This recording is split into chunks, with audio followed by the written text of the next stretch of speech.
It's not like a special form of Apple Pay, Apple dollars. Why they don't just say this is real money while you're paying, I don't know.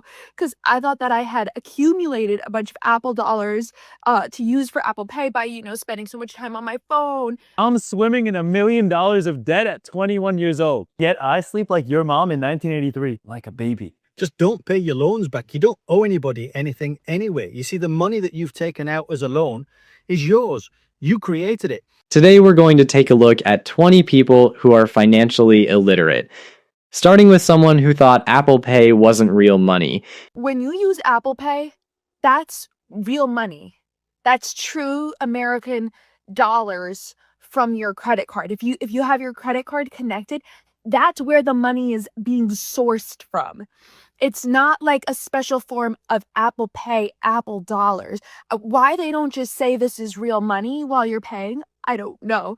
Because I thought that I had accumulated a bunch of Apple dollars to use for Apple Pay by, spending so much time on my phone, giving my data very freely and willingly to any place that asks. Like whatever they say, are cookies okay? I say yes, yes, yes, because I thought that's how I was getting prizes, getting rewards, and getting Apple dollars. So I didn't think that was real money till I checked my credit card bill. I've been spending money like I'm a friggin' millionaire. I got hair mousse. I have straight hair. My hair doesn't even hold mousse. I call Apple to straighten things out. I look at it as a please pick with Mr. Steve Jobs. They go, he's no longer with us. She thought accepting cookies on websites was earning her Apple dollars. Like the phone was paying her in loyalty points for her personal data, and Apple Pay was just cashing them in. And look, I know this clip is played up for comedy, but from the amount of buy now, pay later confusion we've seen on this channel, I wouldn't doubt there are people out there who legitimately think tap to pay is some separate currency. For the record, Apple Pay is just your card with fewer steps. Every tap is real money. And asking to speak with Steve Jobs was the cherry on top. You can spend $120,000 in a year, you dumb making $30,000. A lot of this stuff are one-time purchases that are not going to be made in subsequent years. And you need them to survive. She did not have a job since the middle of last year, and you guys chose to live on $120,000. Even if they're one-time purchases, I don't give a f. You chose that. We are here to try and fix.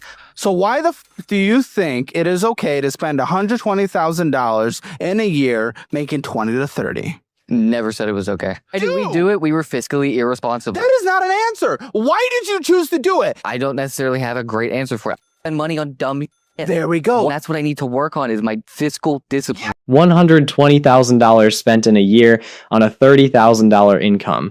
That's 4 times what came in, and the entire defense is that they were one-time purchases. Here's the problem with the one-time purchase excuse. There's always a one-time purchase. This year, it's the furniture. Next year, it's the car repair. The year after, it's the medical bill. That's why a budget has a category for irregular expenses in the first place. If your survival spending is 400% of your income, that's not survival, that's a lifestyle wearing a survival costume. And I don't necessarily have a great answer for it might be the most honest sentence in this whole video. Guys, you make $200,000 a year, and you're telling me you can't get groceries? We have spent so long living above our means that above $200 a year? We went and bought clothes. She said, I'm going to go to Target. I'm going to get a couple of clothes for the kids. And then without any further conversation, it was, I'm buying their full wardrobes for the next 4 to 6 months. 6 shirts for my 6-year-old, 4 pairs of pants, 2 dresses, and a pair of shoes. Damn, but you gotta get so much in one go. What do you mean? There's 7 days in a week. $200,000 a year and they can't afford groceries. We've gone over this before. A recent study found nearly half of Americans making $150,000 to $200,000 are living paycheck to paycheck. And this is exactly how it happens. It's never one giant purchase. It's a couple of clothes that quietly becomes a full 6-month wardrobe times every category of spending times 12 months. Your habits form around your income. Give bad habits $200,000 and they'll spend $210,000. There's 7 days in a week is an all-time justification though. Can't argue with the calendar. What has been your biggest financial mistake to date? Racking up the student loan line of credit. How much did you rack up? So I went to law school, and as soon as you get in, you get pre-approved for $150,000. I spent it all. And how far into the process are you of paying it back? I paid back about a third of it now, so I'm under 100. The amount that I spent on school, absolutely. The problem is there's no checks on what you do with it. And so I had too much fun with it. I bought a car. I went to Europe for a summer. And that was the mistake, was using a line of credit for that. What advice would you give to others who may already be in the same boat as you? It's not free money. So the law school itself, she says, was worth it. The problem is they hand you a $150,000 line of credit the moment you get accepted, and nobody checks what you spend it on. So the tuition money became a car and a summer in Europe. And here's the part that stings. Student debt is one of the stickiest debts that exists. Even bankruptcy usually can't touch it. So that European summer is going to be on the payment schedule for years with interest. At least she landed the lawyer job. A lot of people rack up the loan and never finish the degree. I won $100,000 after winning America's Next Top Model in 2017, and here is the story of my biggest financial mistake of my life. So after I won the show, they actually gave me a check for $100,000. Boom, baby, I'm rich. And for some reason, my little itty-bitty undeveloped brain thought that that meant it was $100,000 post-tax. Like, they obviously already took out the game show tax because I got a check for $100,000. Newsflash, not the case. So anyways, I go and spend the $100,000. What I should have done was put aside 35 to 40% of the money for taxes so that I'd be ready to pay that. But I didn't do that. I spent it all. And so I spent the next several years paying back the money in taxes to the IRS. Game show winnings are taxed as regular income, and nobody hands the winners a pamphlet on the way out. She spent the full $100,000 and then spent years paying the ears back out of pocket. And this applies to way more than game shows. Prize money, gambling wins, freelance income, side hustles, crypto gains. If nobody withheld taxes before the money hit your account, a chunk of it was never yours. Her 35 to 40% rule is genuinely the right advice.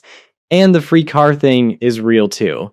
Win a car on TV and you owe income tax on its full value. Congratulations. Here's your bill. I don't know who needs to hear this, but you are not defined by your financial mistakes. When I was 30 years old, I bought a used car at a 17% interest rate.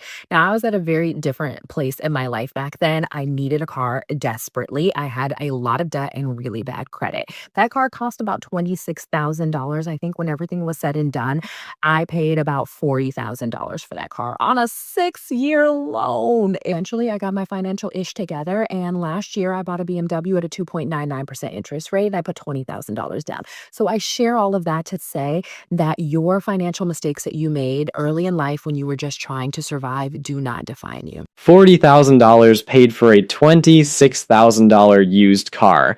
That's $14,000 in pure interest, more than half the price of the car again, just for financing it at 17% over 6 years. That's what bad credit actually costs you in dollars. But credit where it's due, this is what the turnaround looks like. Fix the credit, save the down payment, and the same person qualifies at 2.99%. Same buyer, same banks, completely different price for money. Your interest rate is basically a report card the lenders wrote about you, and unlike most report cards, this one you can actually rewrite. I forgot to say, but on March 12th, I paid $5,000 off my credit card, and I'm extremely proud of myself. So let's pay off some more. I'm paying $50 off the balance, so let's get this paid right now. Payment details, payment submitted. Let's go. Okay, I actually can't be too mad at this one. $5,000 paid off and then a triumphant $50 payment on camera. Let's go. It's funny, but honestly, he's doing more than most people in this video. Any payment above the minimum goes toward the principal, and momentum matters more than size when you're digging out. The only note I'd add, make sure that $50 is actually hitting the principal and check what the monthly interest charge is, because if the interest is more than $50, that let's go is going in reverse.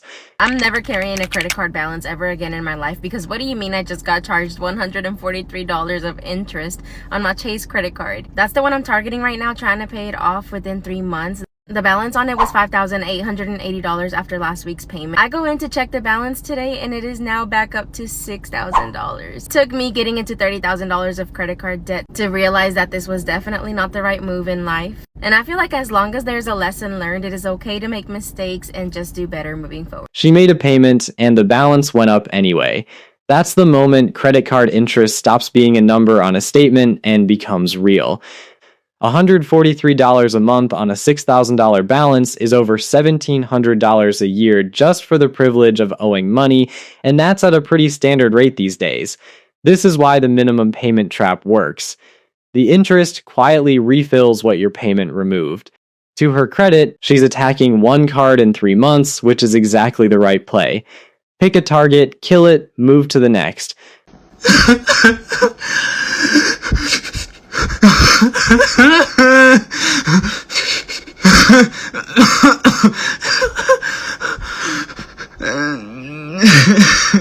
No words in this one, and honestly, none needed. That's just somebody opening their financial history and seeing all of it at once. And I bet a lot of you watching have had some version of this moment, maybe with less crying, maybe not. Here's the uncomfortable stat behind it.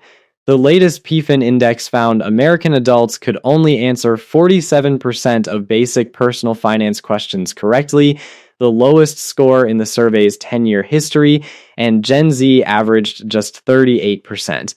So half the country is failing the money test, and then we act surprised at everything else in this video. Like I always say, hopefully these videos help with that. A scared, straight lesson instead of a whiteboard lecture. I make good money, and I'm still drowning. Let's be honest for a second. I'm a nurse. My husband works in the oil field. On paper, we should be fine. But the truth, we're in debt. I'm exhausted. And I was quietly panicking about how the hell I would make it to retirement without losing my mind. Here's the part I'm afraid to say out loud. I don't want to be a nurse anymore.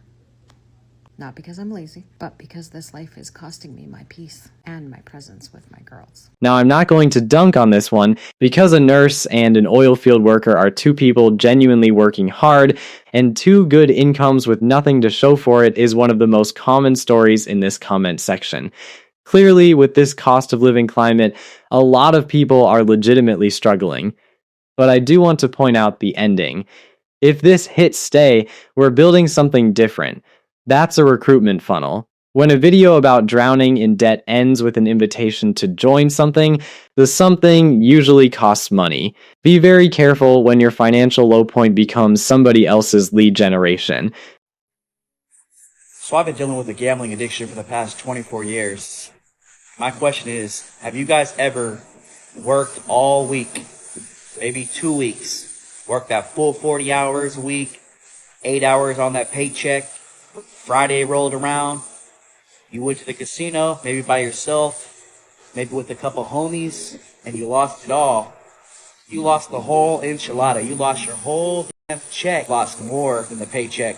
I've lost 10 grand in a night a bunch of times. Let me tell you, man, it does not feel good. That ride home, terrible. Depression the next day, even worse. So if you guys are out there dealing with a gambling problem like me, I'm sorry, man, but gambling is evil. Gambling just destroys things and it messes you up. So what happens next after you lose all that money? You're at work for free. Maybe for the next month, maybe for the next 2 months, recovering that money. Stay away from the casino. You're out working for free. That's the sharpest description of gambling losses I've heard. Lose 2 weeks of pay on a Friday night, and every shift you work for the next month is just refilling a hole. And with sports betting apps now living on everyone's phone, the casino isn't even a drive away anymore, it's in your pocket at 2 a.m. 24 years is a long time to fight this. And him saying it out loud is worth more than any stat I could put up. If gambling has its hooks in you, help exists, and the first step is exactly what he just did. Admit it. I had a net worth north of the 7-figure mark probably a month ago. Made some poor decisions, led to a significant downturn in my net worth. So you had like $1 million? Yeah, I'd probably around 1.9 million. 1.9 million. Okay. And what'd you do that screwed it up? Gambling, lifestyle inflation, partying, doing the whole 9 yards. So what did you buy? Going out, traveling, clubbing, bottles, cars, Airbnbs. It was poor decisions, and then a lot of gambling. How old are you, honey? I'm 20. When I was flying, I was spending like $100K at the club. I'd fly back. Then I'd go gamble like $500,000. At a point, I was playing like multiple six-figure hands. $1.9 million at 20 years old, made from marketing and crypto, gone in a blur of clubs, cars, and six-figure hands at the casino. And here's the math that should haunt him. $1. $9 million parked in a boring high-yield account throws off roughly $70,000 a year in interest. He could have never worked again at 20. Instead, the money came fast, so it felt fake, and money that feels fake gets spent like it's fake. That's the pattern with crypto windfalls, lottery winners, young athletes, all of it. Easy come is the most expensive way money can arrive. At least he's in therapy for the gambling now. That part's real progress. I lost over $30,000 in stocks about 4 years ago. I invested $40,000 of my hard-earned money into penny stocks and lost most of it because the company ended up committing fraud. In this screenshot, it says it's unrealized gains, but if you look at the current stock price right now, it's actually 2.6 cents. At the time of my investment, I was blinded by greed and convinced my stocks would double. I ended up selling my stocks at a 90% loss. I'm sharing this story to let people know that there is no such thing as get rich quick. Don't trust people when they say they can double your money or the investment is guaranteed to succeed. Always do your own research and be patient. $40,000 of hard-earned money into penny stocks, and the company turned out to be committing fraud. And that's the thing about penny stocks nobody tells you. The reason they're cheap is the reason they're dangerous.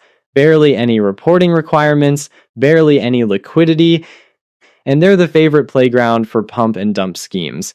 Anyone promising to double your money or calling an investment guaranteed is describing something that does not exist in legitimate finance. Guaranteed and double don't live in the same sentence. His conclusion is dead right, though. There is no get rich quick. There's only get rich slow and get poor quick. I'm swimming in $1 million of debt at 21 years old. Yet I sleep like your mom in 1983, like a baby. Even though on paper I have a negative net worth right now, I'm holding on to this massive asset that's constantly going up in value. Even though I only bought this house 2 months ago, Zillow says that it already went up in value by $10,000. The reality is spending money on a house is the fastest way to double or even triple your money. So even though it looks like I'm going deeper and deeper in debt, I'm betting my life savings that it works out. Follow to see if I go bankrupt. Spending money on a house is the fastest way to double or even triple your money. No, it is not. Ask anybody who bought in 2007. $1 million of debt at 21 with the entire thesis resting on a Zillow estimate, which, by the way, is an algorithm's guess, not an offer. And renovations don't stack dollar for dollar onto a home's value. A lot of them return 50 to 70 cents on the dollar at best. Real estate can absolutely build wealth, but leverage cuts both ways, and at this level, one bad year in the market or one vacancy is the whole game. Follow to see if I go bankrupt is at least honest marketing. Hi, I'm Emily. We filed bankruptcy 6 years ago, and we're in debt again. Yeah, the number's pretty crazy. $93,154 worth of debt. 41,000 of it is cars, the rest is loans and credit cards. So we've been sitting at around 93,000 for a long time, but the number's not going any higher, so that's great. The minimum payments every month are like $3,900, and the interest, just the interest on those payments is like $1,800. Bankruptcy is a great option if you learn your lesson, and we didn't, so here's to getting out of it. $3,900 a month in minimum payments, and $1,800 of that is pure interest. Almost half of every payment they make just evaporates before touching the actual debt. That's $21,600 a year handed to lenders for nothing, and she said the quiet part out loud. Bankruptcy is a great option if you learn your lesson, and we didn't. That's it. That's the whole reason people boomerang back into debt after a clean slate. Bankruptcy resets the balance sheet, but the spending habits walk right out of the courtroom with you. The number's not going any higher is a start, I guess, but treading water at $93,000 is still $93,000 deep. I'm $723,000 in debt. I closed my party bus business and sold these buses months ago. The money is supposed to be coming next week, but it's always coming next week. Well, I've been waiting for this cash. My credit has gotten bad enough. The business I was going to open has just become impossible. Unit $550 a month, and I'm behind on it, of course. Credit cards are canceling my credit lines, not because I stopped paying, but because the massive debt load itself is triggering the closure. So any accounts that I would use to manage my cash flow are disappearing while I'm trying to solve the larger problem. Of course, banks are calling me every day. I tell them I'm working on my issues, but they don't believe me anymore. $723,000 in debt, and the plan is money from selling the buses that's always coming next week. That phrase is doing a lot of heavy lifting. And notice the detail most people miss. His credit cards are being closed not for missed payments, but because the sheer size of his debt load is triggering the banks to cut him off. Lenders watch your total exposure, and when it gets scary enough, they pull the ladder up while you're still on it. Business debt is a different animal than consumer debt, and this is the part the entrepreneur hustle content never shows. The buses are gone, the debt stayed. Borrowed another $16,000 from family and used it on AI? Why would they give you that money? Because they believed in me. How much has AI made you since you've dove into it?